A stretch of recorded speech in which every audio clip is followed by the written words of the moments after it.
Manager నుంచి lady rowdy sheeter గా మారిన ఓ మాజీ ఉద్యోగిని వ్యవహారంలో ఏపీలో చర్చనీయాంశంగా మారింది. ఆమె హిస్టరీ అంతా ఆగడాలు, అరాచకాలే. పనిచేస్తున్న బ్యాంకులో బంగారం చోరీ చేసిన వ్యవహారంలో ఉద్యోగం పోయింది.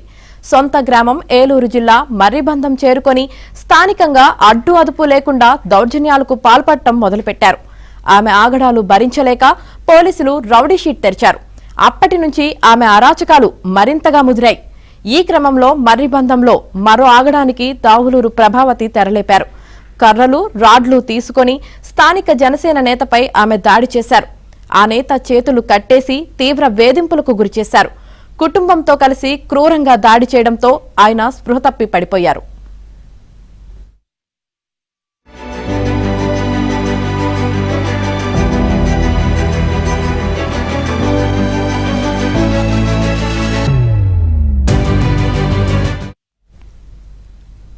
కృష్ణా జిల్లా పెనమలూరు మండలం గంగూరులో బ్యాంకు మేనేజర్ గా ప్రభావతి కొంతకాలం పనిచేశారు.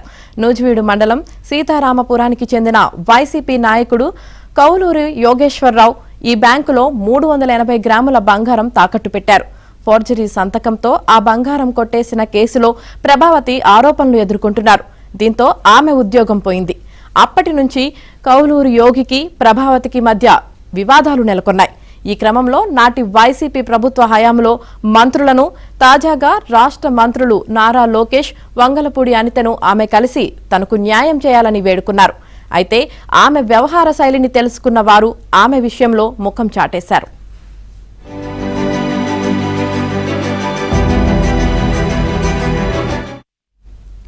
ఆ తర్వాత డిప్యూటీ సీఎం, జనసేన అధినేత పవన్ కళ్యాణ్ ను ప్రభావతి కలిశారు. ప్రభావతి వ్యవహారంపై మర్రిబంధంలోని స్థానిక జనసేన నాయకులను ఆయన సమగ్ర వివరాలు కోరారు. ఈ వ్యవహారాలను దోనవల్లి వెంకట్రావు మర్రిబంధంలో చూసుకున్నారు. అయితే వెంకట్రావు పవన్ కు తనపై వ్యతిరేకంగా సమాచారం ఇచ్చారంటూ ఆయనపై ఆమె కక్ష పెంచుకున్నారు. ఈ క్రమంలో బుధవారం వెంకట్రావుపై ప్రభావతి తన తండ్రి రంగారావు, సోదరుడు ప్రభుకుమార్లతో కలిసి దాడి చేశారు. చేతులు కట్టేసి విచక్షణారహితంగా కొట్టారు. దీనిని గమనించిన గ్రామస్తులు ఘటనను సెల్ ఫోన్లో రికార్డు చేసి సామాజిక మాధ్యమాలలో పోస్టు చేశారు. సమాచారం అందుకున్న నూజివీడు రూరల్ పోలీసులు ఘటనా స్థలానికి చేరుకొని గ్రామస్తుల సాయంతో క్షతగాత్రుడిని నూజివీడు ఏరియా ఆసుపత్రికి తరలించారు. కేసు నమోదు చేసి దర్యాప్తు ప్రారంభించారు.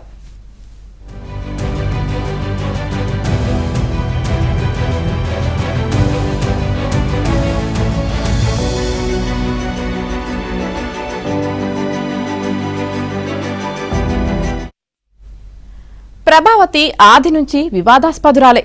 సొంత కుటుంబ సభ్యుల ఆస్తులను కైంకర్యం చేశారు.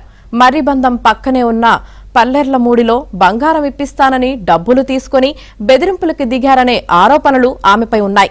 గ్రామంలో ప్రతిరోజు గిల్లి కజ్జాలు పెట్టుకుంటూ ఉండటంతో నూజివీడు రూరల్ పోలీసులు ఆమెపై రౌడీ షీట్ సైతం నమోదు చేశారు.